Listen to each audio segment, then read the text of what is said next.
Now, I absolutely love this chapter. I feel like it done its justice and did its job in terms of what it was trying to convey, and that was wrapping things up, giving us, kind of variety of viewpoints and obviously various information and stuff of what to expect in part three.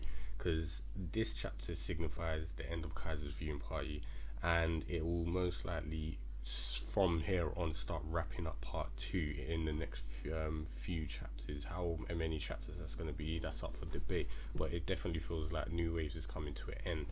Now, speaking of Kaiser, this guy has been shown since, the first series, part one, he's dangerous, but now it shows more and more what he's capable of, and it's going to be very interesting to see what he's going to be doing in part three, down to little things like his joke about would when he was asking his guests, would you like me to prove more of my strength? It's like grand fireworks in Tokyo or New York.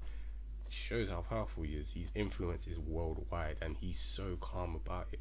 I mean, he has two, you might as well say, powerhouse Merm-ins under his control, Chun-Woo and Jang So-Su, and Shi-Woon is most likely going to be another interest that he's going to try and get. But at the moment, he's under his radar, but off. I'd say that's hands off for him because he can't really do anything, seeing as Shi-Woon is in the care of the Merm. But as I said, going back to what I said, he has Chun-Woo and So-Su under his control, and the way he implies himself as so untouchable, so powerful. He talks about Chun-Woo like he's a toy. He's like, do you see the toy I have, guys? This is the kind of power I possess. And it's like he has to do everything I say. So it shows he's dangerous, very dangerous. We've known this for ages, but he's so elusive. He's still literally shrouded in shadow. So I just want to see more about him, his background, the incident that happened 30 years ago, what he can actually do, abilities, whatever else. It just shows he's the true final boss. He's the real danger, and more of this needs to definitely be shown in part three. But as I said, I'm looking forward to see what he's going to be doing from now on. Now, So-Su, she was shown a bit in this chapter, and as I said, she was part of one of the controls that one of the Murim that's under control by Kaiser, and this is basically another one of his toys, and it's shown that she's much more powerful. We know this at the beginning, what she's capable of, but she still hasn't grown. I'm guessing that's because not enough time has passed, but I definitely think she's going to play a big role in part three. It's going to be weird because I'm wondering she's going to most likely be on the opposite side of Shi-Woon alongside Chun-Woo from then on. So it's going to be interesting to see what she's going to be doing next in part three. Now, the situation in Seoul Tower leads me to think that everything's done and dusted there. There was a panel where Ryuji was, and there's a helicopter which looks like it's leaving. So I'm assuming the deal between Chun-Woo and Joo-San was done off screen.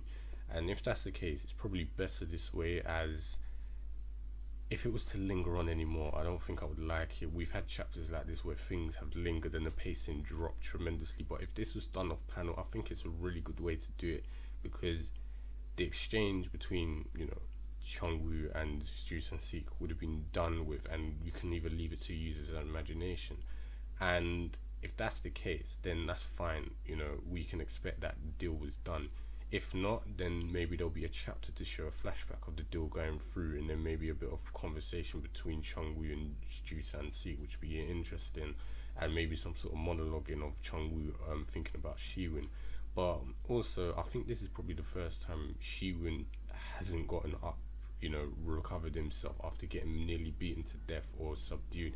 And this would be an interesting turn of events. First time he's not making no sort of comeback or getting up and I say forcing himself on the enemy. He's been subdued, he's been reduced, and in some ways this benefits him, because we was shown a few chapters ago that Chun-Woo has been trying to hide Shi-Woon from Kaiser. Now that he's on Kaiser's radar, this is probably the best, I'd say, course of action, subduing him, separating him, and leaving him in the hands of the Murim to look after him. So even though Kaiser's still interested in Shi-Woon right now, I don't think there's anything he can do. He's under the protection of Murim. I know Kaiser's powerful, but I don't think he's gonna get involved with them for now, because he's probably just not bothered either. He just doesn't want to go through the effort to get him. He'll probably try later on down the line try to recover him. Ryuji, definitely loving this guy. I loved him before, but I'm starting to enjoy his character more and more. And the fact that it shows what I said was true last time. I think he was gonna beat Jung-Chan down, and that is exactly what happened. He beat him down off screen, and I just couldn't believe how like quick it was done. It was just another thing where I'm assuming like the helicopter scene, it was done off panel so quickly, and Jung-Chan didn't stand a chance. Ryuji survived an explosion. He was crippled and still beat Jung-Chan. So if he was in 100% health, he most likely would have beat him even easier. Um, but as I said, he's pretty much left the scene for now, and it was actually quite depressing when he says, "I have no basically reason to be part of the Murren world." He said that I've realized that what he was searching for no longer exists in this world, and he remembers Ong-Woo, his master, and that was depressing because he got his answers from Chung-Woo.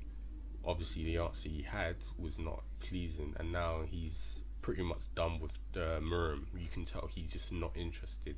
And as I said, even down to the end, he's beat Jung-Chan down. Chunmyungrang said, you're going to regret this if you leave him alive. And he's like, I don't torment enemies that are weaker than me. He's finished the fight, done, I'm done, and that's it. And it's like, even down to then, this guy is shown to be honorable all this time.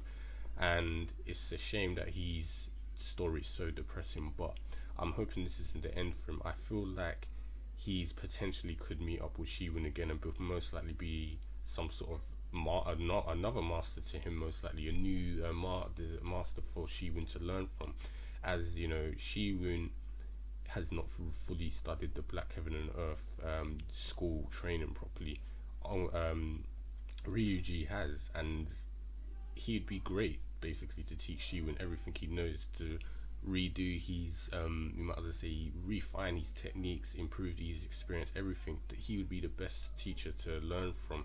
So there's any potential of Ryuji returning, I think it would be for that, to meet Shi-Woon, and as I said, they're on good terms from what I know now, and it'd be good to see him return. But as I said, going back to Jung-Chan, I feel like I'm empathetic. I'm quite empathetic. When I originally a character I couldn't stand, I start to feel sympathy and empathy for them. I felt bad for him in this chapter. I mean, I wanted him to get beat down, and I was satisfied with that. And that was because I hated his arrogant attitude. But after seeing his backstory, and we found out he was just jealous, and was pretty much used and manipulated by Jae-Gal, I had a bit of respect for him. And now that in this chapter he's been beaten down, and Chunmyungrang is pretty much revealed her true intention. She's just been relentless, portrayed him, and ready to kill him. And the way this chapter ends shows that he might end up actually die because she more or less poisoned him with her whip. So makes me think, will he die in the same pathetic manner as Jae-Gal, like alone, pathetic, or will he be able to redeem himself and somehow, reveal the truth about Chunmyungrang and Kaiser and everything, even though he doesn't know who Kaiser is yet?